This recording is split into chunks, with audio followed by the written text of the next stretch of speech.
সাব্বির, ইনকলাব মঞ্চের মুখপাত্র ওসমান হাদি রাত 10:45 অর্থাৎ 9:45 বাংলাদেশ সময় সিঙ্গাপুরে চিকিৎসাধীন অবস্থায় মারা গেছেন। তিনি তার নির্বাচনী প্রচারণা অর্থাৎ ত্রয়োদশ জাতীয় সংসদ নির্বাচনের প্রচারণা চালাতে গিয়ে 12 ডিসেম্বর গুলিবিদ্ধ হন রাজধানীর বিজয়নগরে। সে সময় বিজয়নগর এলাকায় এবং একই সঙ্গে তার প্রথম চিকিৎসা ঢাকা মেডিকেল কলেজ সহ এভারকেয়ার হাসপাতাল যে চিকিৎসাধীন ছিলেন, সেই সময় বিষয়টি পুঙ্খানুপুঙ্খভাবে একই সঙ্গে ঘটনাস্থলে উপস্থিত থেকে সংবাদ সংগ্রহ করেছেন 21 টেলিভিশনের নির্বাহী সম্পাদক হারুনুর রশিদ। মূলত সে সময়ের ঘটনা এবং আজকে ওসমান হাদির মারা যাওয়া নিয়ে বিস্তারিত জেনে নেব তার কাছ থেকে। কারণ আপনি যদি বিষয়টি একটু শুরু থেকে একদম শেষ পর্যন্ত ব্যাখ্যা করেন। শুরু থেকে শেষ পর্যন্ত অনেকেরই জানা। আমি যে বিষয়গুলো এখানে খুব স্পষ্ট করতে চাই আপনাকে, আমাদের দর্শকদের, সেটি হলো ধরেন 12 তারিখ, তো এর আগের দিন তো জাতীয় সংসদের তফসিল ঘোষণা করা হয়েছে। সুতরাং 12 তারিখে তাকে গুলি চালানো হয় বিজয়নগর কালভার্ট এলাকায়। এটি একটি পরিকল্পিত হত্যাকাণ্ড, যেটা শুরু থেকে আমরা বলেছিলাম যে সর্বাত্মক চেষ্টা করেছি, কিন্তু আল্লাহ যা ভালো মনে করেছেন তাই হয়েছে শেষ পর্যন্ত। আমরা হাদির আত্মার মাগফিরাত কামনা করছি, তার শোক সন্তপ্ত পরিবার বর্গের প্রতি সমবেদনা জানাচ্ছি আমাদের পক্ষ থেকে, 21 টেলিভিশনের পক্ষ থেকে। কিন্তু যে জিনিসটি আমার কাছে সবচেয়ে বোধগম্য নয় যে আপনার 12 থেকে আজকে দেখেন কত দিন হয়ে গেল, 15, 16, 17, 18 তারিখ আজকে।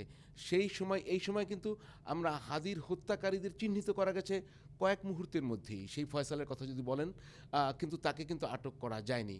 এবং এখন বিভিন্ন সূত্রে আমরা খবর পাচ্ছি যে ভিডিও ফুটেজ বের হচ্ছে, তাতে কোন রুটে কিভাবে মূল ঘাতক পালিয়ে গেছে সব কিছুই জানা যাচ্ছে।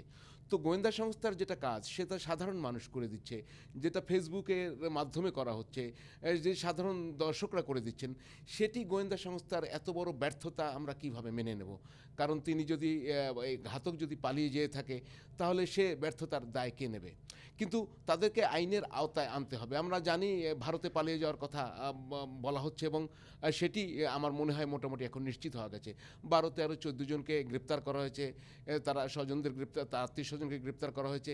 কিন্তু তাতে তো না লাভ নেই। এই তো তরুণ ছাত্র জনতা রাস্তায় নেমে যে কথাটি বলেছে, তারা বলেছে হাদির ঘাতককে আমরা দেখতে চাই। হাদিকে তো আমরা ফিরে পাবো না, কিন্তু তার তো ন্যায় বিচার তার পরিবার পেতে পারে, দেশের মানুষ পেতে পারে, সেই জায়গাটি স্পষ্ট করতে হবে। এবং সবাই কিন্তু বলছেন যে নির্বাচন বানচাল যারা করতে চায় সেই শক্তি, একই সঙ্গে পরাজিত শক্তি যারা আপনার 2024 সালের 5ই আগস্ট সেই পরাজিত শক্তি, তারা এর সঙ্গে যুক্ত। ছাত্রলীগের এই যে ফয়সাল, সে তো ছাত্রলীগেরই নেতা। সুতরাং এই বিষয়গুলো খুব স্পষ্ট। এখন আমাদের যেটি দরকার, ইতিমধ্যেই বিক্ষুব্ধ ছাত্র জনতা মাঠে নেমে এসছে, খুব স্বাভাবিক, তারা শোকার্ত, তারা তো প্রতিবাদ জানাবেই। কিন্তু আমাদের ধৈর্য ধারণ করতে হবে। আমাদের প্রতিবাদ জানাবো শান্ত থেকে, এবং সামনে যাতে আর এই ধরনের কোনো ঘটনা না ঘটে, এই জন্য সরকারকে ব্যবস্থা নিতে হবে। যারা রয়েছেন, আমরা ইতিমধ্যে শুনেছি 50 জনকে তালিকাভুক্ত করা হয়েছে। হাদিকে অন্তত 30 বার হত্যার হুমকি দেওয়া হয়েছে বিভিন্ন জায়গা থেকে, হাদি সেটা বলেছেন। এবং আপনি জানেন যে তিনি প্রতিবাদী, এই প্রতিবাদের কারণে অনেকেই তার উপরে রুষ্ট। তিনি সত্য কথা বলেন, তিনি কিন্তু কোনো রাজনৈতিক দলের সঙ্গে যুক্ত না। খুবই ইন্টারেস্টিং। হাদি কিন্তু একটি ইনকলাব মঞ্চের নামে একটি উন্মুক্ত, একটি স্বাধীন প্ল্যাটফর্ম থেকে তার প্রতিবাদ জারি রেখেছিল। তো হাদির খুব প্রয়োজন ছিল এই সময়। তার মরে যাওয়া, তার অকালে চলে যাওয়া অবশ্যই একটা অপূরণীয় ক্ষতি।